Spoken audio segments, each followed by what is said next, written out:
Hey, what is up guys, I'm KBHD here, and I was in New York this morning for a Motorola event for their new flagship smartphones. So these are my quick first impressions of them, as I got to spend a little bit of time with them, and they're actually really interesting smartphones. So the main new device you need to know about is the Moto X Style 2015. It's a refreshed Moto X for this year, and there really wasn't a whole lot wrong with last year's Moto X, but there are plenty of changes for this one. It's like the Nexus 6 and the 2014 Moto X got together, had a baby, and then attached a piece of metal to the back of it.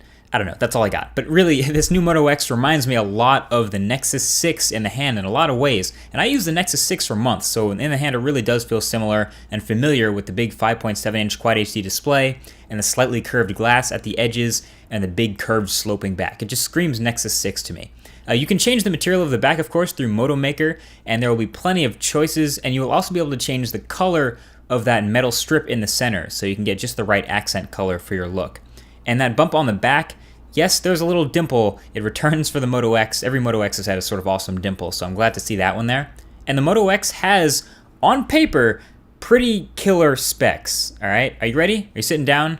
Have a listen to this list. Okay, Snapdragon 808 6-core chip inside, which has had no problems in any other devices. 3 gigabytes of RAM.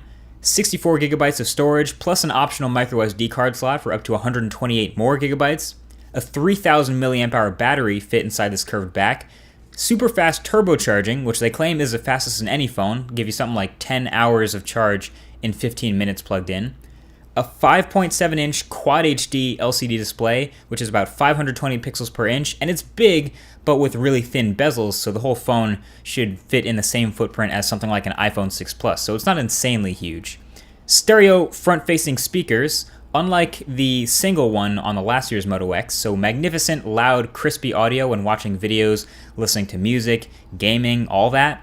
A brand new, totally revamped 21 megapixel camera on the back with a f2 aperture, dual LED flash, and of course capable of shooting some crispy 4K video. Throw in 802.11 AC Wi-Fi, Bluetooth 4.1, and yes, it has NFC, looking at you OnePlus. And all of the hardware here is paired with a near stock Android experience in the software, so it's tailored to give a few improvements here and there to add function, but also allow for quick updates, so hopefully this phone will be getting Android M pretty early. And so, I mean, all of this is really classic Motorola. On one hand, not really surprised that this lineup is so solid, all starting at just $399. That is a super competitive price. But at the same time, you gotta hand it to them. It's a pretty incredible thing. Looking at something like this, I think it's something I definitely want in my pocket. Now, just seeing the numbers on paper is nice, that's one thing, but I do still have some concerns naturally. Obviously, number one, that camera. It's no secret that Motorola has struggled with the camera in their flagships in past years. They've made improvements, obviously, but I'm not sure anyone would go out and say, the Moto X or the Droid Turbo is anywhere near as good as the top flagship smartphone cameras out here now. So Motorola claims that this new camera is a whole new ballgame, and that this, early reviews from DxOMark put it in the top 3 of all smartphone cameras. Well, I read that review, and I'll link it in the description if you want to also, and I played with it in person here at the event, gazing at its 21 megapixels of glory, and I'm still not totally convinced. Obviously, it's a make-or-break feature for a lot of people, so once I get to spend a lot more time with this phone, the camera is definitely something I'm going to have to spend a lot of time with and thoroughly test. Also up front is a 5 megapixel wide-angle selfie camera, and yes, that's a front-facing flash. Another concern for me on this phone is the size. The phone has gotten a lot bigger. It definitely feels bigger in pretty much every way in the hand than the old Moto X. In fact, I wish I had the first gen Moto X here to show you just how much this phone has blown up in size over the years. It used to be focused on being small. And this is the first Moto X that actually, to me, feels like it's going to be a two-handed device for a lot of people versus one hand. It's going to look huge in a store next to a Galaxy S6 or even an LG G4. But you know what? Past that, I'm pretty pumped for when this thing comes out in September. It's a competitively priced, obviously really good looking phone in a lot of ways, so it'll get some attention. And I'm always a fan of the near stock Android feel.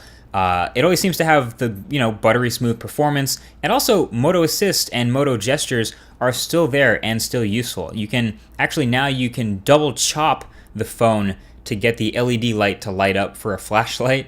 And of course, there's the always reliable double twist to open the camera app, and a whole bunch of stuff like that, much, much more. All these useful features from the last Moto X can be turned on for viewing notifications, getting automatic voice assistance, etc., stuff like that. Also, there's been a little bit of confusion about the versions of this phone that exist, so if you or if anyone you know is confused about that, go ahead and link them to this point in the video. Alright, ready? We have 3 phones: the Moto X Style, the Moto X Pure Edition, and the Moto X Play. The Moto X Style is a flagship coming to the US that we just talked about. It looks great.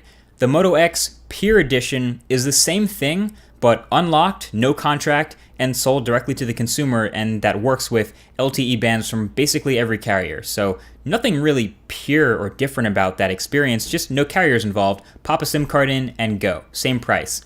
And then the Moto X Play is actually a different phone that's never coming to the US, but it'll cost $100 less, have a smaller 5.5-inch 1080p display, Snapdragon 615, 2 gigs of RAM, and a huge 3,630 milliamp hour battery.